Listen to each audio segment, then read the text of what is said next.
esse é o canal Paz e Bem. Olá também para a comunidade da Pós TV 247. Esse é o Mulheres e Mitos, mais uma vez aqui com a professora Fernanda Carlos Borges. E hoje nós vamos falar sobre Medusa e o feminismo. Então, um beijo para você que nos acompanha. Lembrando do canal da Fernanda, que é o Filosofia em Movimento. Se você não está inscrito, se inscreva lá e acompanhe os outros projetos que ela tem. Tudo bem, Fernanda? Tudo bem, Carla? Então, deixa eu falar outra coisa também nessa apresentação. A gente começa os vídeos gravando, planejando meia hora, só que a gente se empolga e às vezes o vídeo fica mais de uma hora e depois eu corto para ficar num tamanho mais adequado, né, para redes sociais, né, para o tempo disponível que as pessoas têm para ver o vídeo.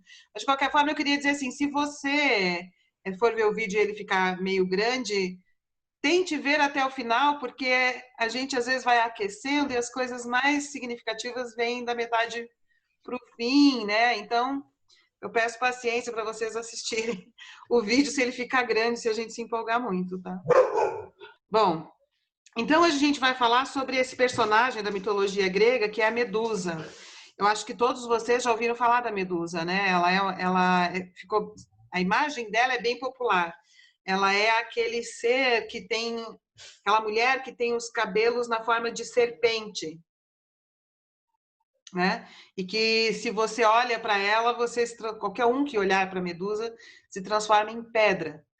Então, eu vou contar um pouco a história da Medusa e como que ela se transformou, essa imagem, num símbolo do feminismo. E por que se transformou num símbolo do feminismo?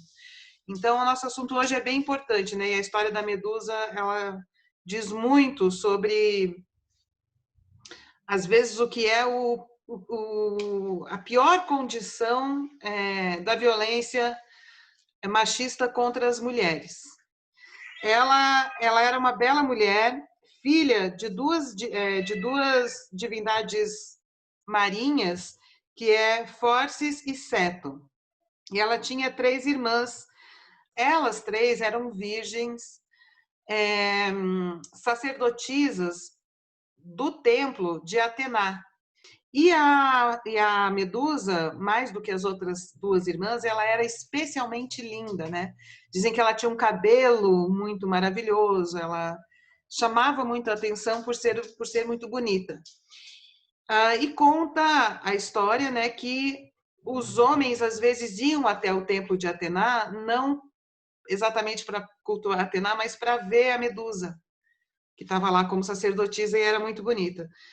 E que isso de alguma forma incomodava a Atena, porque ao invés de os homens a cultuarem, né, iam lá para olhar, para ficarem ali encantados com a Medusa.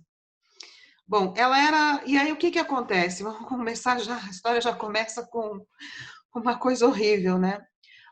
O Poseidon, ele como os outros homens, também ficou muito encantado pela Medusa. E ele tentou se aproximar dela, ela rejeitava, e uma das versões mais correntes, né, é que ele então estuprou ela. O Poseidon estuprou a Medusa dentro do templo de Atena. E ela resolveu punir a Medusa. Atena puniu a Medusa. Isso aqui é uma coisa muito importante, porque hoje, no nosso mundo, a gente fala de culpar a vítima, né? Culpabilizar a vítima. Então, de alguma forma não, a Medusa foi punida pela violência que foi exercida pelo Poseidon. Então, nisso, a Atena fez com que aquele cabelo maravilhoso da Medusa se transformasse em cabelo de cobra, a pele dela, que era uma pele linda, se transformou numa pele cheia de escamas, os dentes se transformaram em dentes de javali, e o pior de tudo, a maldição. Qualquer um que olhasse para a Medusa se transformaria em pedra. Então ninguém pode olhar para a Medusa. E o que significa isso no mito? Significa que então a Medusa ela foi condenada à solidão. Ninguém podia se aproximar dela, né? E ela então foi viver longe do templo, numa caverna, isolada, porque ela não podia conviver mais com ninguém, porque, enfim, por ter se transformado num monstro, e também porque ela não podia ter contato com ninguém, porque as pessoas se transformariam em pedra. Então a Medusa, depois de sofrer essa violência do Poseidon, ela foi condenada à solidão. Tá. Aí tem um personagem mítico, que é o Perseu.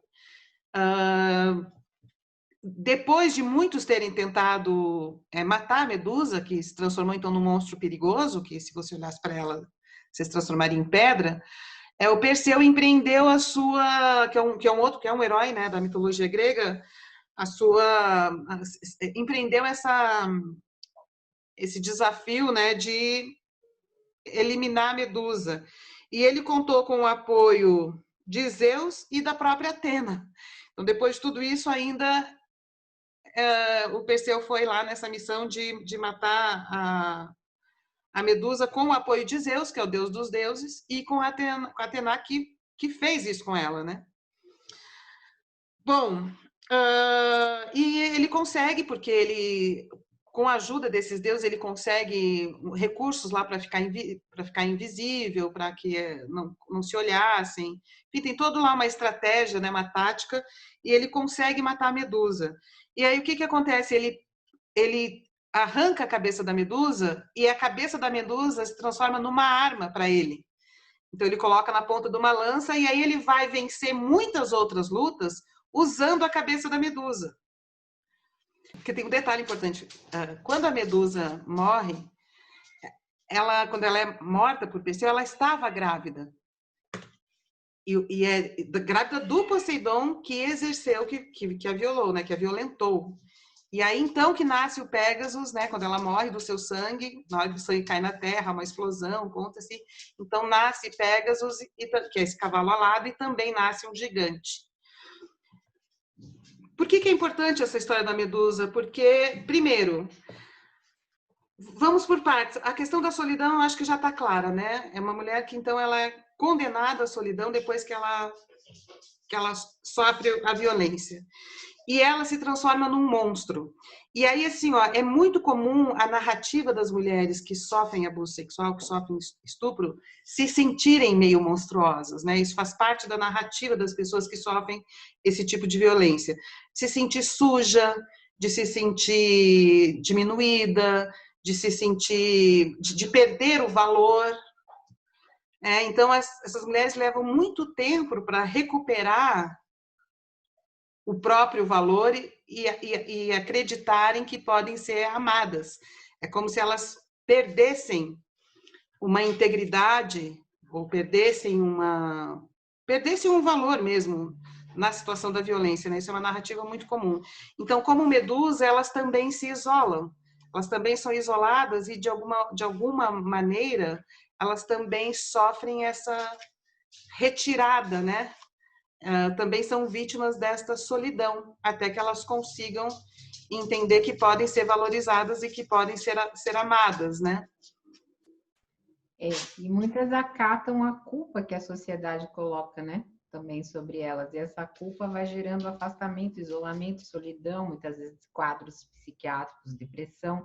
Então, também ainda tem isso, né? A mulher não só sofre a violência, como ela tem uma violência emocional, uma violência psíquica, que vai contribuindo para esse isolamento. Eu conheço casos de pessoas que acham que podem, de alguma forma, ter contribuído para essa questão, enfim, e se sentem mal com isso. Começa pelo fato que ela foi punida, porque ela foi a vítima que foi punida, né? E depois ela é transformada num monstro, ou seja, ela passa a ser alguém que não merece mais o amor de ninguém, até porque as pessoas não podem mais se aproximar dela, porque ela está transformada num monstro. E se isola. Quando eu estava revendo a história da Medusa para a gente fazer esse vídeo, eu lembrei da Geni, do Chico Buarque. A Geni foi espontâneo, veio essa relação, né? Porque a Geni é isso, não sei para quem não conhece a história, criada pelo Chico Buarque, mais uma vez o Chico Buarque entre a gente, né? Há uma cidade, nessa cidade chega um grande zeppelin prateado, que ameaça destruir todo mundo com o poder, né, dele, mas coloca uma condição para não fazer isso. Ele quer passar uma noite com a Geni. Então, quem é a Geni? Geni é uma prostituta na cidade, uma mulher da rua, uma mulher do povo, E a Geni, aí, nos textos, né, no texto do Chico, ela diz assim que ela dá para qualquer um, né? Ela dá para o homem do porto, ela dá para o mendigo, ela dá para qualquer um, a Geni. E as pessoas se espantam de que esse grande Zeppelin prateado, com esse homem poderoso, ele quer justamente a Geni. E a Geni fala, não, eu dou para qualquer um, mas para ele eu não quero dar. Eu não quero dar para ele. E aí as pessoas imploram, né? Pedem para ela, dá para ele, Geni, dá para ele, Geni, né? Querem que ela passe uma noite com ele. Se você dá para qualquer um, né? Você dá para as pessoas mais excluídas, né? E você não quer dar para ele, pô, salva a cidade, dá para ele, né? Então fazem todo um apelo para a Geni. E aí até que a Geni, se sentindo muito contrariada, mas assim levada pela missão de salvar o povo, ela aceita passar uma noite com esse sujeito no Zeppelin. E aí diz que ela se sente, passa a noite com ele e se sente muito enojada, sabe? Se sente muito suja. Ela acha horrível passar por aquilo.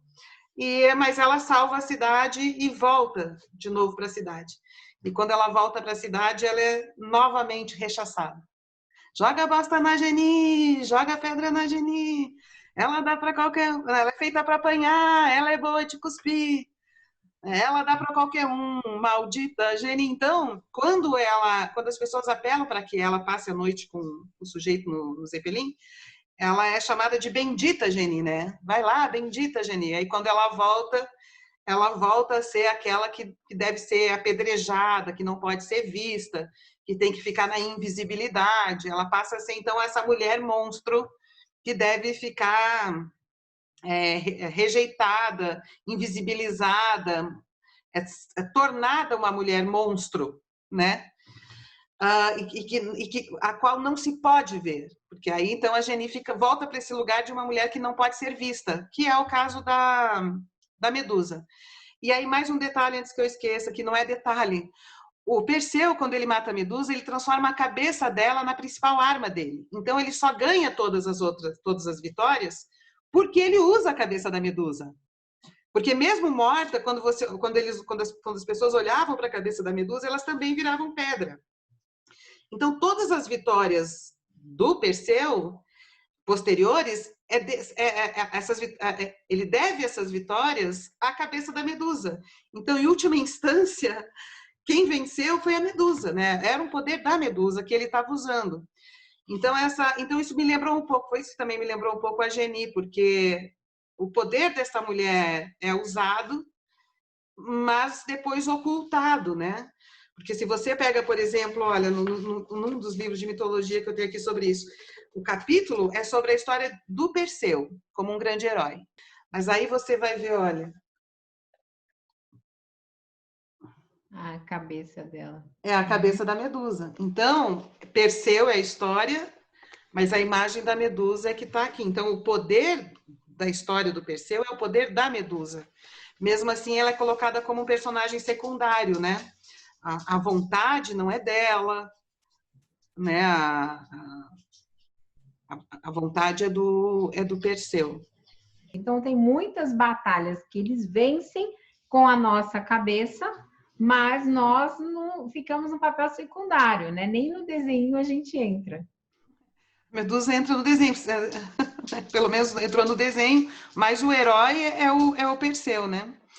Então, por que a história da Medusa chama atenção no feminismo? Porque ela se ferra do começo ao fim. Ela é violentada, ela é transformada num monstro e é isolada, depois ela é morta e o cara ainda usa a cabeça dela e o mérito é do cara, né?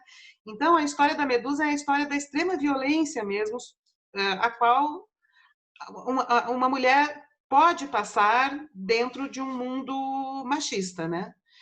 Então, a cabeça da Medusa se transformou num símbolo de alguns feminismos, né? A cabeça da Medusa aparece como símbolo várias vezes do movimento feminista, trazendo de volta o poder da Medusa para si, né? E, ao mesmo tempo, criticando e mostrando, revelando a crueldade pela qual algumas mulheres são capazes de passar neste tipo de mundo. E aí tem uma outra questão que eu queria falar também, que é a questão da petrificação, né? Eu fiquei pensando, que é, afinal, ficar petrificado, não poder olhar para ela? E aí eu acho que a gente tem que pensar nisso. Claro, mil interpretações são possíveis. A gente encontra até pessoas relacionando essa questão do petrificar com o virar sal. Perde a capacidade fértil. Mas eu vou fazer uma interpretação completamente livre aqui, né? Eu fiquei pensando no estado catatônico, assim, porque a violência contra a mulher, ela foi tantas vezes invisibilizada ou não considerada que essa conquista que a gente tem no nosso mundo de entender a violência do estupro como uma violência terrível é relativamente recente na história ocidental, né? E em algumas partes do mundo, ainda hoje, se uma mulher é estuprada, a culpa é da mulher, porque ela é considerada aquela que seduziu, aquela que deu margem, que deu espaço, né? E se tem eu tenho um livro aqui em casa, sugiro, se vocês quiserem ler, que se chama A História do Estupro, que mostra como até pouco tempo atrás se falava dele de uma maneira muito banal, estava na literatura como uma coisa que acontecia mesmo. Assim, a gente não chegava, a nossa sociedade não via como um crime bárbaro, como uma coisa horrorosa, né? Mas era, né? Para as mulheres que sofriam, era. Mas então por que não era visto? Porque quem estava olhando era o olhar masculino. Não era a mulher que colocava a sua perspectiva e o seu olhar sobre isso. Então hoje a gente sabe qual é o efeito terrível que o estupro tem sobre as mulheres, né? E porque a mulher ganhou, o olhar dela ganhou algum espaço e a voz dela ganhou algum espaço. E aí eu fiquei pensando na questão do quando você entra em contato com uma violência muito grave, assim, existe uma coisa que é o estado catatônico. Né? Quando você entra, leva um choque assim diante da realidade ou da violência da realidade, algumas pessoas entram nesse estado catatônico, né? Você sabe o que é, né, o estado catatônico? Sei. Não, o que eu estou pensando é que também eu acho que muitas vítimas de estupro entram nesse estado catatônico e se petrificam, porque muitas vezes essa violência acontece no próprio círculo familiar e de amigos. Exato. Às vezes com mulheres que ainda estão na primeira infância, na segunda. Então, eu conheço, inclusive, casos, elas pegam e introjetam aquilo de um jeito que nem na fase adulta, muitas vezes, elas conseguem mais falar daquilo. A pessoa continua sendo destrutiva, depressiva, mas muitas vezes ela nem lembra, né, que ela passou por essa violência. E talvez seja esse estado da medusa, né, que a violência é tanto que você simplesmente exclui ela da sua consciência. É. E aí eu fiquei pensando nisso. Quando a gente vira uma estátua, o que significa uma estátua de pedra? Você perde a capacidade, assim, a violência. Claro que no mito diz assim, as pessoas que olham para ela viram pedra, né? Eu que aqui estou fazendo uma interpretação livre desse ponto de vista da violência que a mulher sofre, é que quando as pessoas olham para essa violência e entendem o quanto ela é brutal mesmo, elas paralisam, elas entram em choque, né? Que é chocante, né? E, talvez uma das missões do movimento das mulheres é deixar claro o tanto que é violento isso.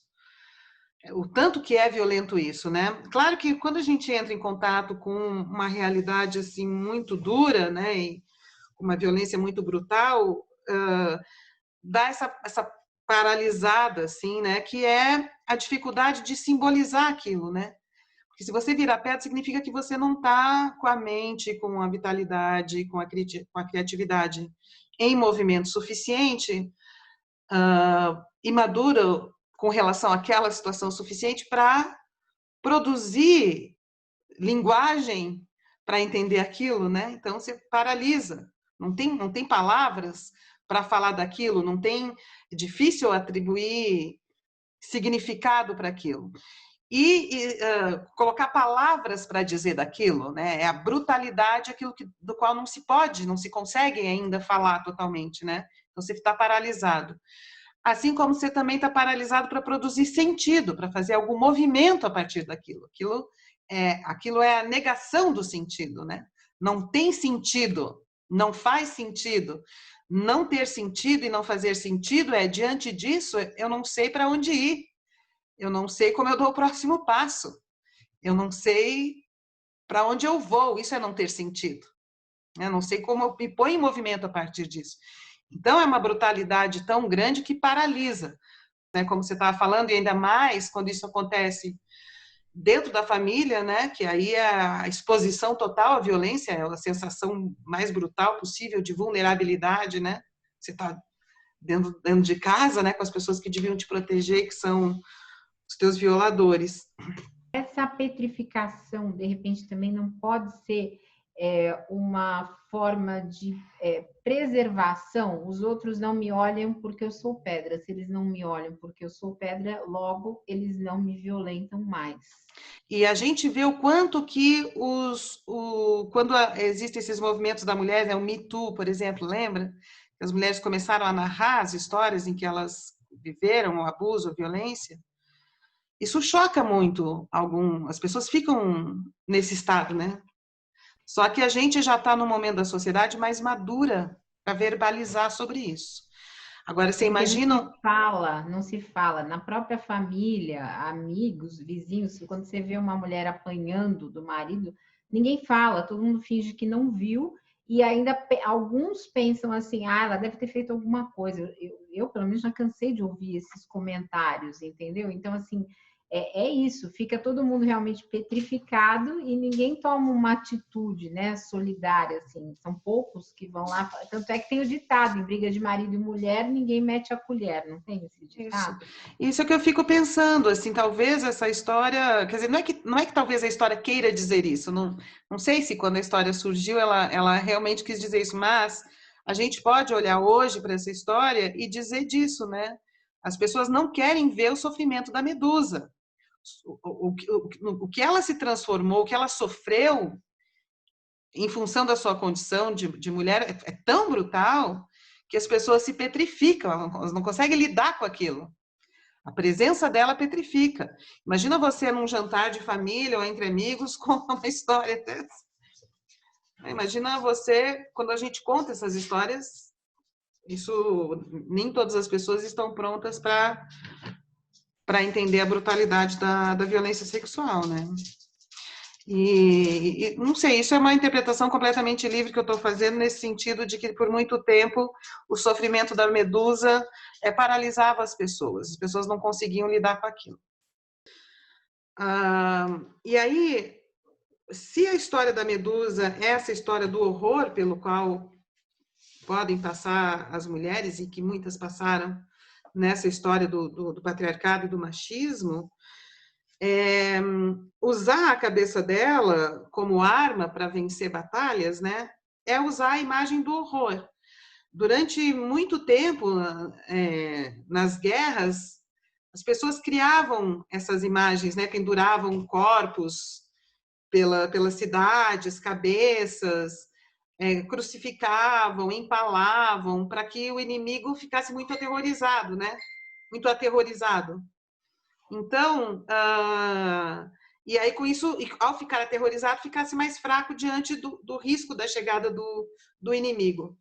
E aí eu também fiquei pensando que, de alguma forma, quando Perseu usa a cabeça da Medusa para vencer os seus adversários, né? A cabeça da Medusa, então, de fato, significa a imagem do horror. Então, talvez a violência contra a mulher, essa violência, né, olha só, não só do estupro, mas da gravidez diante do estupro. Eu falo isso, até me dá um frio no peito, assim, ó. Isso é uma coisa que só mulheres sentem, né? Você imagina o que é a sua vida ser atravessada por um estupro e por uma gravidez desse estupro, que é uma coisa que compromete a sua vida inteira. Porque o seu corpo foi usado da maneira mais vil e egoísta possível. Você deixa de ser um sujeito, uma pessoa, passa a ser um corpo que é amassado, dentro do qual se planta uma coisa que você não desejou. Estou falando de um jeito bem brutal mesmo para causar um impacto, porque eu acho que no imaginário masculino eles ainda não conseguem entender o terror que é isso e o que é para uma mulher que sofre um estupro, o que é o medo da gravidez para uma mulher que sofre um estupro. Hoje a mulher sofre um estupro e pensa, eu posso estar grávida deste sujeito, né, que violou meu corpo. Então, isso é muito horrível. E quantas consequências vão decorrer disso, né? Se for um aborto, é uma consequência terrível, porque nenhuma mulher gosta de fazer aborto. Esses caretas falam, faz aborto porque quer, vai lá e faz aborto como se fosse método anticoncepcional. Aborto é um trauma. E se tiver filho, é outro problema, porque tem que ter toda quer dizer, toda a vida vai ser transformada. Imagina quanta questão emocional, né? Tem que ser resolvida nessa relação, assim, o quanto que a mulher, então, ela vira um trapo, ela vira um nada, ela vira um nada. Então, acho que o movimento feminista conseguiu, nos últimos tempos, tratar do horror que é isso.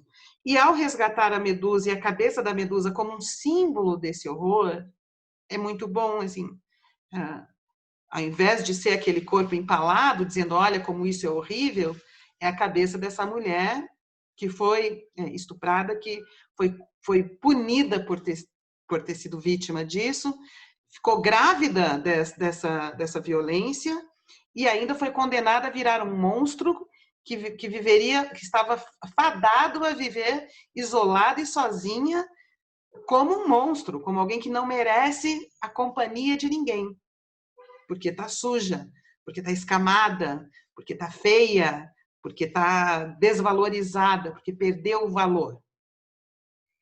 Por causa do capricho do Poseidon, né? Por causa do capricho do Poseidon. Claro que eu estou fazendo uma leitura nos nossos termos das pautas feministas, né?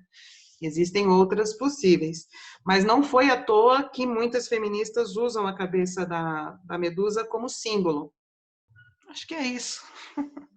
Acho que é isso, mas eu tive um sonho uma vez que foi assim, eu estava num lugar fantástico e à minha esquerda tinha um castelo maravilhoso, mas assim, era inumano, uma coisa de outro mundo, né? E de dentro desse castelo saiu um cavalo alado. E imediatamente eu pensei assim, eu não mereço isso. É lindo demais para mim. E aí eu fiquei pensando nessa questão do eu não mereço, né? Eu acho que nós mulheres temos um pouco disso, né? Porque a história da violência, do abuso, do julgamento contínuo dos homens, da cobrança, colocam sobre a gente exigências tão grandes que muitas de nós somos assim, somos vítimas de uma vergonha assim que nós sentimos assim, né? Então, eu não mereço Pégasus, né? No entanto, quem pariu Pégasus foi a Medusa. Eu fiquei pensando que talvez esse sonho, quando o Pégasus veio, né, quando ele surgiu para mim, ele estava dizendo: você me merece, né? Eu nasci de você. Eu nasci de você e você precisa se reencontrar comigo, né? Então, talvez nós, as mulheres vítimas de tudo isso, a gente precise reencontrar com aquilo daquilo que foi capaz de sair de bom quando a gente foi capaz de elaborar essa dor, que é esse ser bonito, né? Um reencontro com a gente mesma, né? Com cada uma de nós e com essas... No sentido de que a gente não precisa ficar condenada à posição de monstra.